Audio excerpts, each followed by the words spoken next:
আসসালামু আলাইকুম দর্শক, দেশ দেশের বাইরে থেকে যারা আজকে আমার ভিডিও দেখতেছেন তাদেরকে জানাই আন্তরিক শুভেচ্ছা ও অভিনন্দন। তো বন্ধুরা, আপনারা তো থাম্বনেল দেখে বুঝতে পারলেন যে আমরা মূলত আজকে ভিডিওতে কোন বিষয় নিয়ে কথা বলবো। তো বন্ধুরা, আজকে আপনাদেরকে ওই বিষয়ে জানাবো যে কোয়েল পাখি কতদিন বয়সে ডিম পারে এবং কোয়েল পাখি একটানা কত মাস বা কতদিন ডিম পারে, ঠিক আছে? তো বন্ধুরা, বেশি কথা না বলে শুরু করে দিই আজকের ভিডিওর মূল পর্ব। তো তার আগে বলে দিই, যারা আমার চ্যানেল নতুন এসেছেন তারা অবশ্যই চ্যানেলটিকে সাবস্ক্রাইব করবেন আর পাশে থাকা বেল আইকনটিতে ক্লিক করবেন।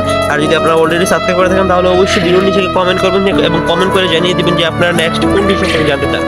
তো বন্ধুরা, কোয়েল পাখি সাধারণত যে বয়সে ডিম পারে তা হচ্ছে 0 থেকে যখন এর বয়স 45 দিন কিংবা 42 দিন, ঠিক আছে? 42 কিংবা 45 দিন হবে তখন থেকে কোয়েল পাখি ডিম পাড়া শুরু করবে এবং কিছু কিছু সময় একটু আগে পরে হতে পারে, ঠিক আছে? তো সেই নিয়ে তো তেমন চিন্তা করার কোনো প্রয়োজন নেই। তো বন্ধুরা, যখন কোয়েল পাখি ডিম আসবে তখন আপনারা কোয়েল পাখিটিকে অবশ্যই লেয়ার মুরগিকে যেই খাবার খেতে দেওয়া হয় লেয়ার 1, তো আপনারা অবশ্যই সেই খাবারটি খেতে দিতে হবে।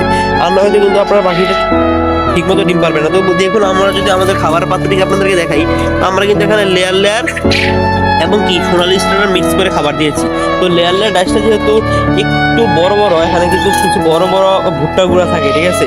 তো বড় বড় ভুট্টা গুঁড়ার কারণে কিন্তু কোয়েল পাখি সাধারণত ওই খাবারটাকে কি গ্রহণ করতে পারে না কিংবা গ্রহণ করতে অসুবিধা হয়। তো বন্ধুরা, সেজন্য আপনারা এটাকে আশেপাশের মেল থেকে চুরিয়ে এটাকে গুঁড়ি করে নেবেন, তারপরে আপনারা এটাকে সোনালি স্টারের সাথে মিক্স করে খাবার দেবেন।